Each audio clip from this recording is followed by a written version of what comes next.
tuning in, and hope you're all doing good.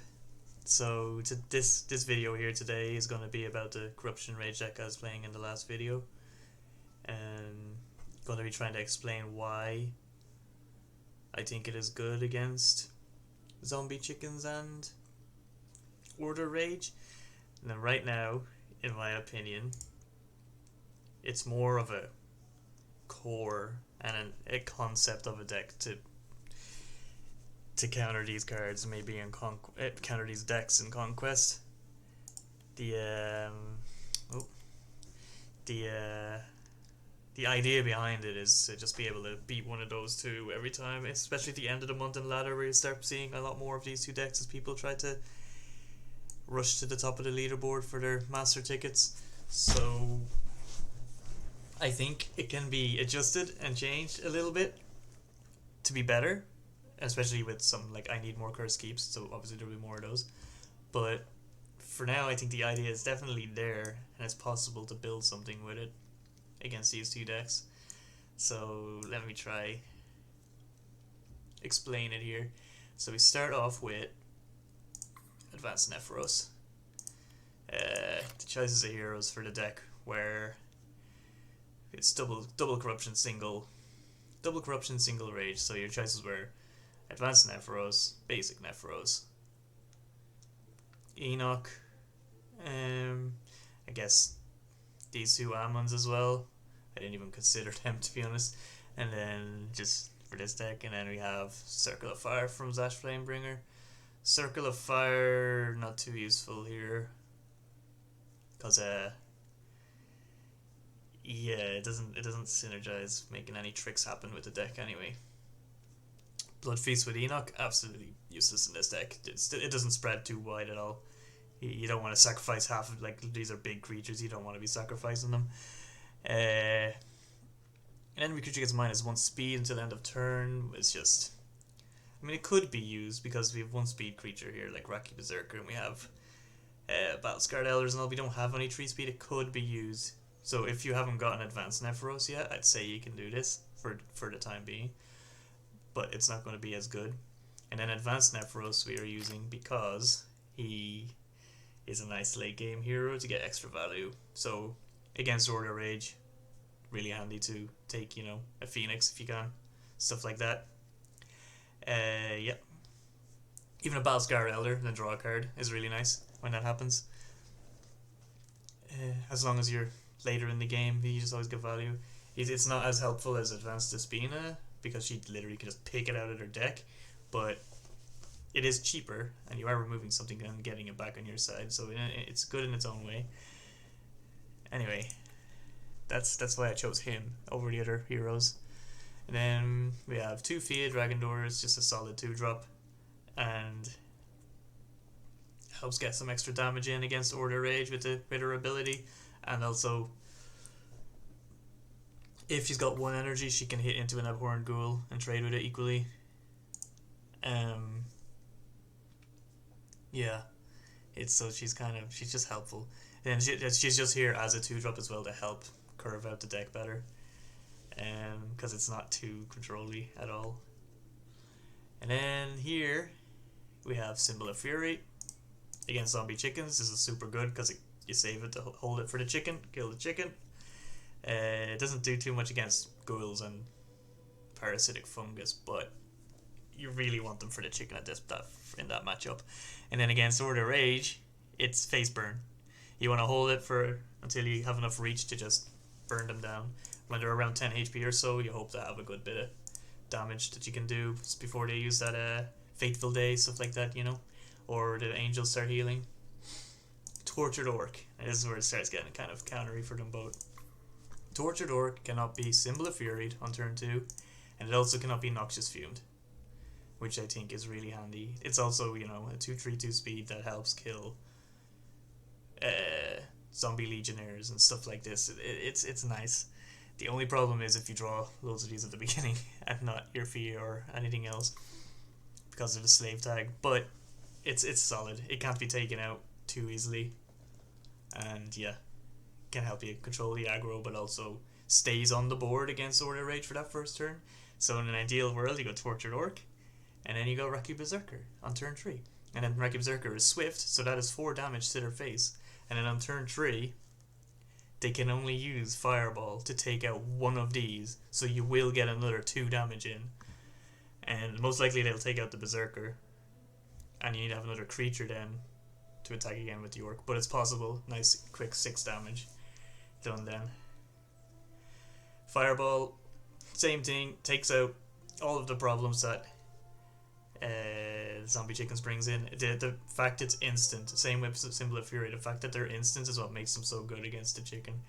But it also, this one in particular helps, gets rid of the ghouls, get rid of the fungus, you can pick what you want. Undead Necromancer, it also takes away a Phoenix if you have to, but again, you kind of want to just burn them in the face as quick as you can, you just kill them. Reki Berserker helps with this, swifting in their face of. Yeah, we go on to Reki Berserker now. So like I said, follow Tortured Orc by Reki Berserker. Swift, when Reki Berserker is dealt damage, put a Might Emblem on it, and if it doesn't have a Might Emblem, and Reki Berserker gets +1 speed as long as it has a Might Emblem. So Reki Berserker is really good against, he likes to eat up zombies, and then he'll get stronger for doing it. And then in the Order Rage matchup, he's just swift damage to the face, which is really nice. Sorry for the phone buzzing there, if that got through. Yeah, so he's just good in my opinion against both of them.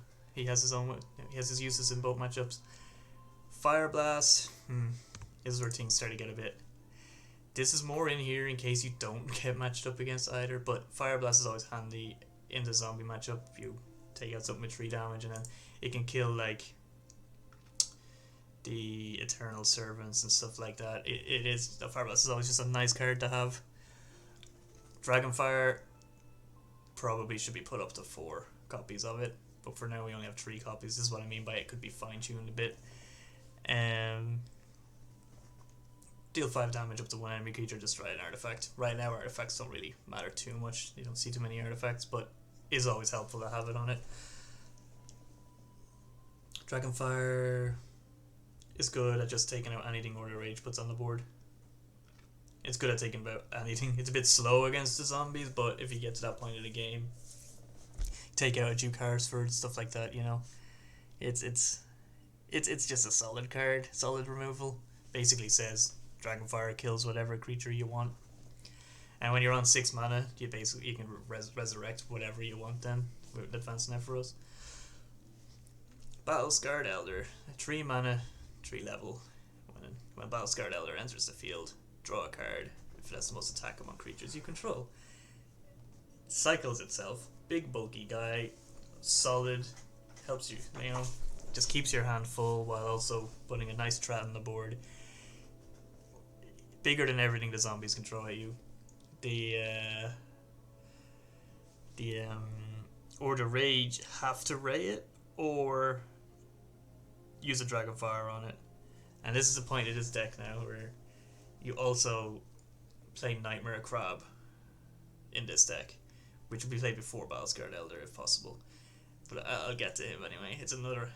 You're basically trying to have more bulk than they do removal in a way. So another thing I'm going to try with this deck, particularly against Order Rage, is throw a Tombs or 2 in here as well to force them to use their rays on that. If they don't, then they have to try to control all the zombies. And then if they use their rays on that, then it should be a lot easier to keep a lot of these guys alive.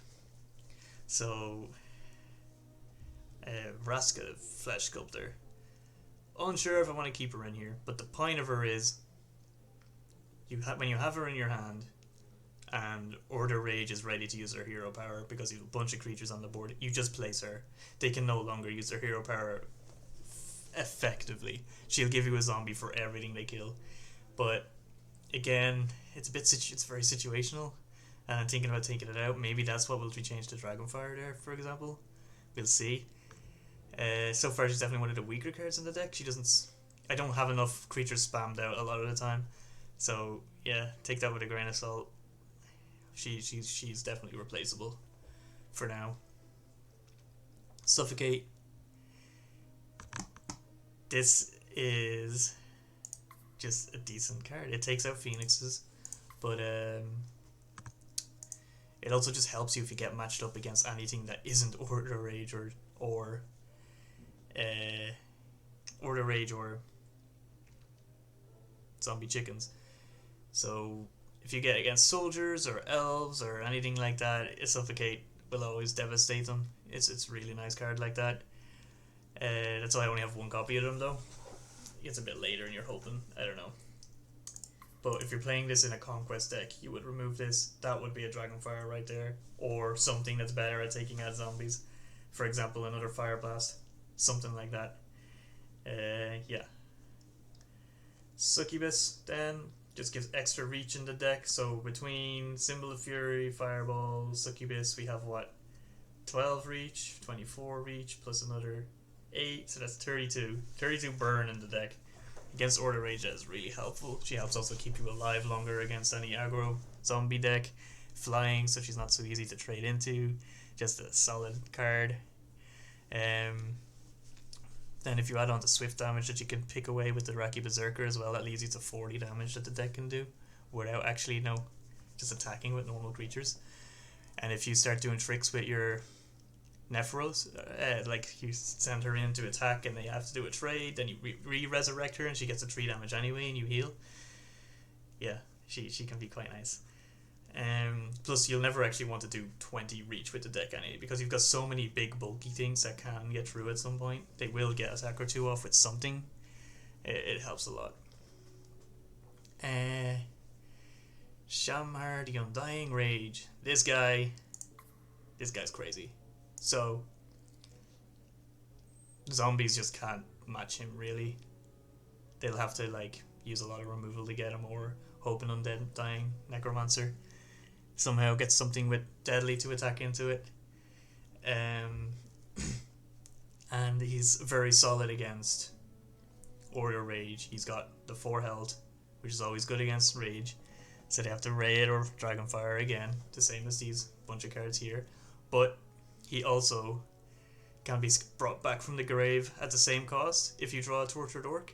So you draw a Tortured Orc, you play it, and use the ability for 1 mana here, sacrifice a slave, return Shamar for Giver's Field. It's basically like drawing another Shamar when you draw a Tortured Orc at this point of the game. So Tortured Orc has a bit of synergy here. He's really good to draw at the beginning, and then he's also useful later in the game if you have one of these in the grave. So that does be very nice. And if you already have one on the field and a Tortured Orc, then you can do some Might Emblem stuff, but yeah. He's just really good. I've seen him in other actual slave decks as well. He seems crazy strong. The fact he's unstoppable as well when getting all these Might Emblems seems a bit over the top, but yeah. He's just solid. Somehow get 2 Might Emblems on him and they can't even Dragonfire it anymore. That leads us up to... The reason there's only 2 copies of him though is because he's legendary. And yeah. You don't want too many of them in your hand or in your graveyard because only 1 is used at a time. Nightmare Crab. This card is nice against boat decks for sure. Just a big bulky 4/4 to throw down nice and early. Against Order Rage, they have to Ray it. They can't Dragonfire it yet, so they're going to take 4 damage because it's also before Battlescarred Elder. That they have to do something expensive to kill this anyway, and you get your 4 damage in. It's nice. Against zombies then, he's also very helpful if you hold it, or you draw one after a Duke is played. He kills everything the Duke summons. Every time. And so if they bring Abhorrent Ghouls back and spend life to keep it as a 2/2 instead of giving it a weakness emblem, it's very satisfying. So they spend life and then they just lose everything. But he's then also able to kill into the Duke. He kills all the undead necromancers that are res and everything, so you can just trade into the Duke, nice and easy. It's just very nice. Very specific to the Rage and Corruption though, so you don't see it too often. So yeah, pretty much every card here has nice advantages against boat, except this is the weakness of it. This is where it needs to be changed. This is what I need help with, changing little bits like this. But yeah. Then we have 2 Sanctum of the Void, just great value. Sacrifices a creature the enemy does. It's just, yeah, always helpful. Better in the Order Rage because they have less creatures on the board to choose from, but it's still nice. Always a good card. Haunted Cemetery, I have 1 copy in here anyway, just in case you can Get some zombies on the board. It's just always helpful. 1 mana, filling your board out. Why not? Yeah, and then we have Rage Shrines and Corruption Shrines. We start off with Rage because we have more Rage because we start off with Rage. Want to make sure you have that at the beginning. 1 Valley of the Ancients, as always. You need at least one of those in your deck. And Cursed Keep. I would have 3 more of these in my deck if I had them. But like in my pack opening video, like I said, I have no Corruption Shrines. Just Corruption. I'm really struggling. But yeah, I'll have 3 more of these when I can. Its ability is just handy. Putting a weakness emblem on an enemy creature is just, yeah. It just, yeah, helps against anything, really. If you've got leftover mana, use it. So yeah, guys, that's the look over of the deck. Hope it's of interest. I feel like people can definitely make adjustments to it to make it better in this kind of conquest matchup kind of deal. But yeah, I think it has a solid core to it, though. It has a good idea. The only other thing I can think of shield emblems are good against the likes of Rage and stuff like that, but then they can just be Noxious Fumes and consume Spirit and all. Well, these are big and bulky, so they kind of avoid both. Yeah. Anyway, guys, hope you enjoyed the video. If you did, like the video, it would be a great help. Leave any comments below of what you think can be changed in the deck and make it better. I'm talking specifically against the current meta just for this deck. It has done okay against other decks, but it only had that one thought in mind for now. So I can go into a conquest match or if ranked is filled, like I said at the end of the month, this had a few wins for me when I can see a few players playing them. I'm like, okay, switch to this deck. Yeah. Anyway, guys, like I said, hope you enjoyed the video. If you did, leave a comment, like the video. Tell me what you think of it. Tell me what I can change. Give me any ideas what you think could also be good against these things. And yeah, I'll see you in the next video. Thank you. Thank you for watching. Hope. Bye bye. Bye bye bye bye bye.